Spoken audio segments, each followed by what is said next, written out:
안녕하세요. 책밤 기현입니다.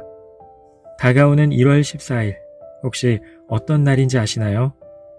바로 연인끼리 일기장을 선물하는 다이어리 데이라고 합니다. 문득 궁금해져서 매달 14일 기념일들을 찾아봤죠. 다들 아시는 밸런타인데이, 화이트데이뿐 아니라 여름날 시원한 산을 찾아 산림욕을 하는 그린데이도 있더군요. 소소한 재미가 있네 하다가 문득 모든 기념일의 명칭이 영어라는 사실을 깨닫습니다. 물론 기원이 불분명한 기념일도 있겠지만 순간 다른 게 아니라 이런 게 문화 사대주의구나 라는 생각이 들었네요. 우리 것이 소중한 것이다 라는 신토부리 사상을 마냥 우악스럽고 촌스럽다고 치부했던 건 아닌가 하는 반성을 해봅니다. 지금 저와 같은 생각이 조금이라도 드셨다면 잠시 이 얘기 한번 들어보실래요? 문화 사대주의에 빠져들다. 2월 14일이 무슨 날인가? 대부분은 고민 없이 밸런타인데이라고 답할 것이다. 해마다 2월이 되면 백화점부터 동네 편의점까지 온통 초콜릿 천지다. 도대체 밸런타인데이는 언제부터 시작되었을까?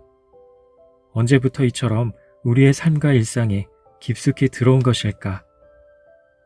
참고로 밸런타인데이는 성인인 발렌티누스의 축일인 2월 14일을 기념하는 날이다. 3세기 로마 시대에는 황제의 허락 없이 결혼을 할 수 없었는데 발렌티누스는 황제의 허락을 받지 않고 사랑하는 연인을 결혼시켜준 죄로 순교했다. 이후 밸런티누스의 축일을 사랑하는 사람에게 선물이나 카드를 주며 기념하게 되었다고 한다. 그런데 실제로 사람들은 그러한 의미보다는 연인과 예쁘고 비싼 초콜릿을 주고받는 데만 온통 집중하는 듯하다. 그뿐 아니다. 최근 매년 10월 31일에는 거리마다 유령 괴물 분장에 진풍경이 벌어진다. 바로 헬로윈 데이여서 그렇다. 이것은 본래 켈트족의 풍습이었으나 1840년대 아일랜드 대기근으로 100만 명의 아일랜드인이 미국으로 이주하면서 북미에 전파되었다고 한다.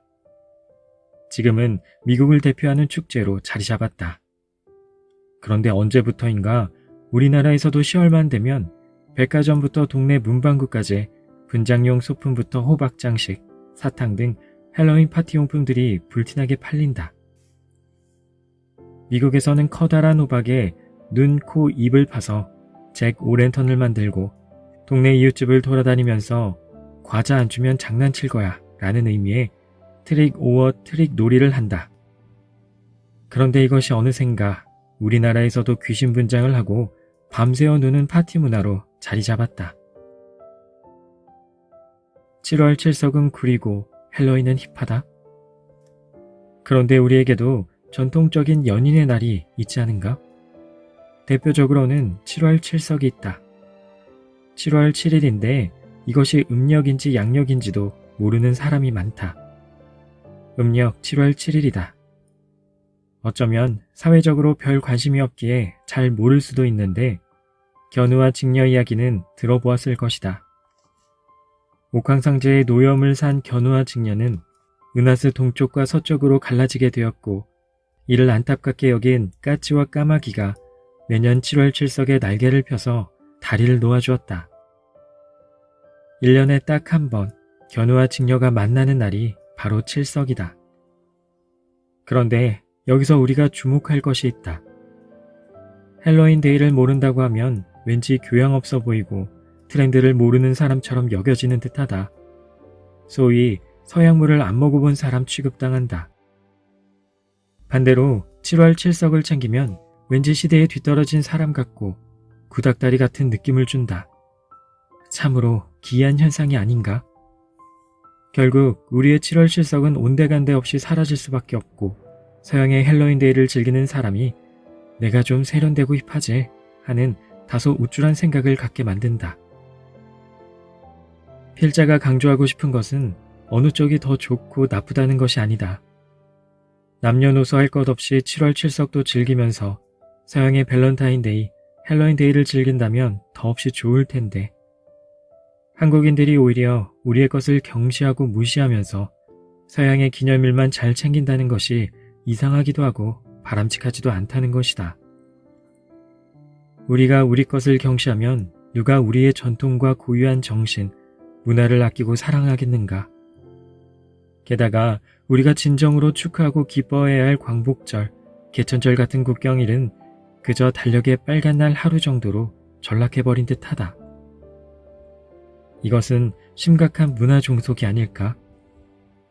다시 말하지만 밸런타인데이, 헬로윈 파티가 나쁘다는 게 아니다. 우리의 얼과 정신이 깃든 우리의 명절, 기념일도 그 소중한 의미를 되새기고 널리 알리며 즐기자는 것이다. 또한 우리 명절이나 기념일도 외국인에게 알리고 함께 나눌 때 우리의 국격은 더욱 올라간다. 우리의 정신이 깃들어 있는 우리 명절을 되돌아보고 그 의미를 깊이 새겨야 할 것이다. 즉흥성의 살풀이춤 대 정확성의 발레. 2017년에 국립부산 국악원과 프랑스 카린 사포르타 무용단의 지젤의 슬픔 또는 꽃의식이라는 낯선 제목의 공연이 열렸다. 이 작업을 제안한 사람은 프랑스 안무가 카린 사포르타인데 그녀는 30년간 일본, 중국, 인도, 베트남 등 아시아권의 다양한 국가들과 춤을 통한 국제교류 활동을 해왔다고 한다. 그녀는 2014년에 한국의 살풀이를 처음 접했다. 살풀이 춤에 대한 그녀의 반응은 어떠했을까? 그녀는 한 언론 인터뷰에서 살풀이 공연을 보고 소름이 끼쳤다고 말했다. 기억하는 한 가장 강렬한 감정이 일어났다고 하면서 당시에는 살풀이에 대한 아는 바가 없었지만 춤사위, 구음, 연주만으로도 감정이 반응했다고 설명했다. 또 그녀는 한국에서 다양한 춤을 보았지만 살풀이만은 다르다고 평했다. 걷는 모습에서조차 내면에서 나오는 슬픔이 느껴졌다는 것이다. 살풀이에서 느낀 슬픔이 우리 한의 정서라는 것을 알게 되었다고 한다. 그뿐 아니다. 매년 7월 프랑스 아비뇽에서 열리는 공연예술축제 아비뇽 페스티벌 관계자는 우리나라 임해방 명인의 살풀이 춤을 보고 사람이 어떻게 춤을 저렇게 잘 출 수 있느냐 면서 놀람을 금치 못했다고 한다. 참고로 우리나라 살풀이 춤은 임해방류, 한영수류 등이 있다. 이쯤 되면 살풀이 춤이 무엇인지 궁금할 것이다.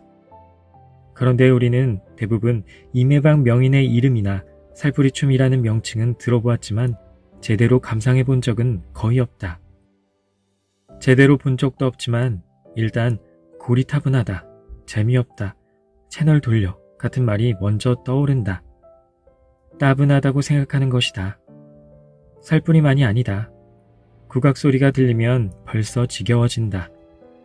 라디오에서 채널 FM 99.1MHz가 국악방송인데 일반인들에게는 낯설기만 하다. 그런 방송도 있느냐고 되묻기도 한다. 반면 발레는 어떤가? 발레는 누구나 알고 공연에 가본 사람도 꽤 있을 것이다. 그리고 발레라고 하면 우아하다, 아름답다, 예술적이다 같은 이미지가 떠오른다. 주로 찬사와 동경이다. 발레 공연을 보고 나오면 꼭 SNS에 자랑한다. 나 이런 공연 보는 격조 있는 사람이야 하고 얘기하고 싶은 것이다. 살풀이춤 공연을 보고 왔다고 SNS에 사진을 올린 사람은 별로 못 본 것 같다. 이러한 현상에 대해 누구를 탓하려는 게 아니다. 당연히 뭐가 더 좋고 나쁘다는 이야기도 아니다. 우리가 우리의 것의 가치를 제대로 알지 못하고 이해하지 못해서 그런 것일 뿐이다. 살풀이춤 공연을 어떻게 봐야 하는지 몰라서 아직 준비가 안 되어서 직면한 안타까운 현실이다. 발레도 그렇겠지만 살풀이춤도 관전 포인트를 알면 훨씬 재미있다. 발레는 발레만의, 살풀이춤은 살풀이춤만의 맛과 정서, 그 고유의 가치가 있다. 알아야 보이고 봐야 느껴진다. 설명을 덧붙이자면 살풀이춤을 비롯한 한국춤은 어깨를 들썩이며 너울거리고 출렁거리는 동작이 많다. 이러한 동작으로 심형을 내어 망화경 속에서 춤을 추는 것을 최고로 친다. 망화경에 빠져 자신의 내면을 표현하는 데 주력하기 때문에 외부에 비춰지는 것이 상대적으로 덜 중시된다. 내면의 심령에 빠져서 몸이 이끄는 대로 자연스럽게 움직이다 보면 무아지경 속에서 자신도 모르는 매우 즉흥적인 몸짓과 동작이 나온다. 이 살풀이 춤에는 한국인 특유의 기질과 미학, 철학이 고스란히 들어있다. 참으로 멋스럽다.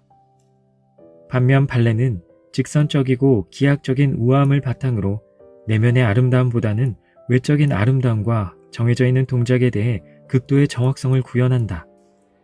즉흥성보다는 잘 짜인 구성과 외적인 아름다움을 구현하는데 상대적으로 더 초점이 맞춰져 있다. 우리 춤에서 느껴지는 자유분방함이 바로 이 즉흥성 때문이다. 내면을 표현하는 것에 초점을 맞추기에 외부적으로 비추어지는 것에 별 관심을 갖지 않는다. 살풀이춤의 살은 죽은 자의 원이나 한, 산자의 액을 포괄하는 것이다. 즉, 산자와 죽은 자를 위로하고 고통 속에서 벗어나게 해주는 것이다. 그들과 혼연일체가 되어야 하기에 철저히 내면에 초점을 맞춘다. 이화여대 한국학과 최준식 교수는 우리 춤은 땅 지향적이라면 발레는 하늘 지향적이라고 해석했다. 두 춤의 스텝을 비교해보면 알 수 있는데 발레는 발끝으로 서지만 우리 춤은 발 뒤꿈치로 선다는 것이다.